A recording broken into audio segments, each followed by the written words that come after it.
Alors c'est parti, donc pour cette vidéo je vais partir de rien et simplement faire un nouveau tableau, partageable ou non c'est pas grave, et je vais l'appeler relance de vie, comme convenu. Donc l'idée c'est que quand on crée une ligne dans ce tableau, on règle des dates automatiquement pour relancer un devis. Donc je n'ai pas besoin des lignes déjà présentes, il va me falloir une date de création. Donc là j'ai supprimé la colonne de période et je vais faire plus pour ajouter une colonne de date. Date de création. D'accord? Et puis, il va me falloir plusieurs dates, c'est-à-dire une date de relance 1 et date de relance 2.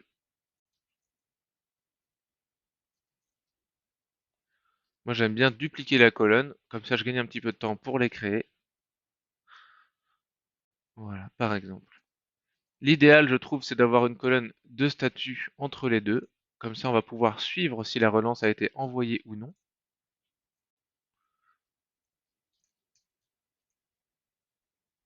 Pardon, relance envoyée, relance 1 envoyée, point d'interrogation. Je vais modifier ici mes étiquettes. Je vais mettre yes, ou on peut même écrire envoyé. Voilà. Et puis, pas encore. Voilà. Et là, du coup, je supprime ça et toutes celles dont j'ai pas besoin. Tac, excusez-moi. Hop, hop, et voilà. Je duplique encore une fois ma colonne, que je mets de l'autre côté, de début, et on supprime tout ça, et voilà. Donc après, au moment où on crée une ligne, on aura la date de création qui vient de se régler automatiquement, et puis ensuite, on va relancer, on va mettre ces dates de relance directement. Il va absolument me falloir une colonne mail, pour pouvoir, si je veux relancer quelqu'un par email, il me faut une colonne email dans mon tableau. Et puis statut fait pas fait, à ce moment-là, on pourrait très bien se dire entrant, on va écrire devis entrant, devis refusé, et puis un devis, ça ce sera la bonne nouvelle, hop, signé. Voilà. Et quand c'est comme ça, moi, je mets du coup un petit entrant ici, signé ici, refusé ici, comme ça, et après j'inverse, hop, voilà. Donc, je vais faire CTRL A au clavier pour supprimer toutes mes lignes. Voilà. Et on va se dire que quand on crée une ligne ici automatiquement, elle rentrera en entrant. Statut, entrant, sauvegardé.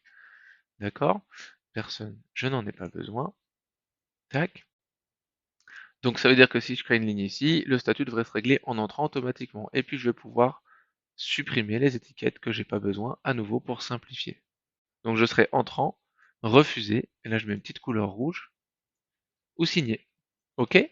Maintenant, c'est là le plus intéressant, on va dans les automatisations. Alors tout ça, ça s'est réglé tout seul, hein, c'est des automatisations qui sont gratuites et préconçues par Monday, j'en ai pas besoin. Je les désactive, je pourrais les supprimer aussi, mais c'est un peu plus rapide. Et là, du coup, c'est parti. Je vais mettre created, tac. Donc, quand un objet est créé, alors je veux, là vous pouvez taper date, je veux régler la date, date de création à aujourd'hui, d'accord? Et c'est à peu près tout ce que j'ai envie de faire pour le moment. Je pourrais aussi me prévenir, me notifier, etc. Donc ça, c'est important. Ça veut dire que déjà, si je quitte et que je règle un objet ici, on va avoir la date de création qui se règle et on est en entrant. D'accord? Ensuite, ce que je vais pouvoir faire, alors excusez-moi, j'ai besoin d'un statut pour faire les relances ou non. C'est un truc que j'ai oublié ici, date de création. Voilà. Et donc là, on va dire démarrer, relance OK, bloquer, et voilà. Excusez-moi, j'avais oublié de faire ça. Ça va être mon statut relance. Tac. OK. Ce qui fait qu'on va pouvoir se dire, quand un item est créé, on fait ça. Et en plus de ça, on va changer le statut des relances en relance OK. Voilà.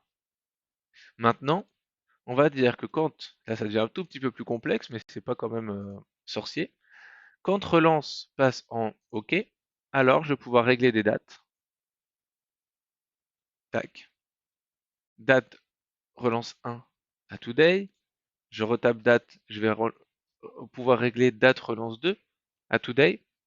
Voilà. Et ensuite, je vais pouvoir cliquer sur date toujours. Et après, on a le paramètre de push. Et on va pusher, donc on va déplacer la date relance 1, admettons de 5 jours ouvrés. Voilà. Et on va faire pareil. Donc je retape date, vous avez vu, push, date relance 2 de, admettons, 10 jours. Ce qui fait que là, 10, ouvrable, 7. Au moment où je dis relance OK, on va régler des dates automatiquement. D'accord? Et on va pouvoir aussi mettre, excusez-moi, les statuts. Hop, le statut de la relance 1 en pas encore, et le statut, pardon, statut de la relance 2 en pas encore. Voilà. Ce qui fait qu'automatiquement, dès que je vais créer une ligne, tout ça va se passer. On peut faire un test. Bonjour. Je vais pouvoir supprimer ces deux lignes ici qui ne m'intéressent pas. Et vous avez vu qu'ici, voilà, on règle des dates, on décale tout et on règle nos deux statuts. Voilà. Et maintenant, on va simplement dire, on n'aura plus qu'à faire que quand la date arrive, donc là, on va se mettre la date, quand ça arrive à 10 heures du matin, on pourra choisir l'heure.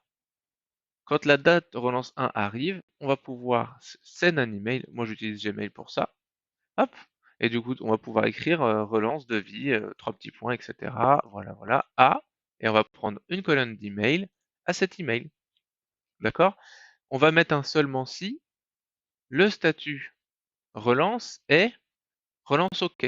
Comme ça, si on met relance bloquée, cette relance ne se déclenchera pas.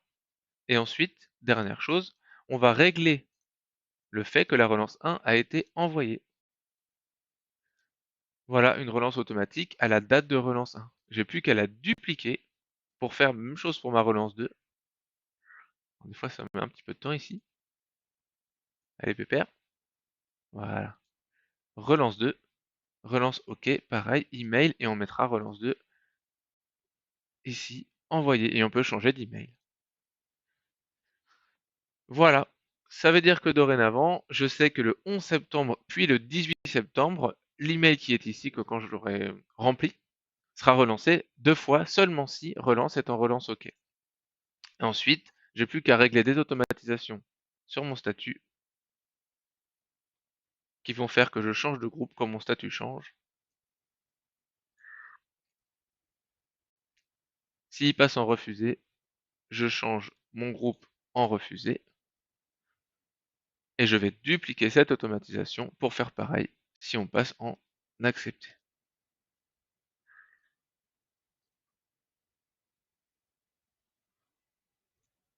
Et voilà, on a tout préparé pour relancer automatiquement des devis. Ça a pris exactement 8 minutes 24. Vous verrez certainement cette vidéo, vous, en 2 postes différents.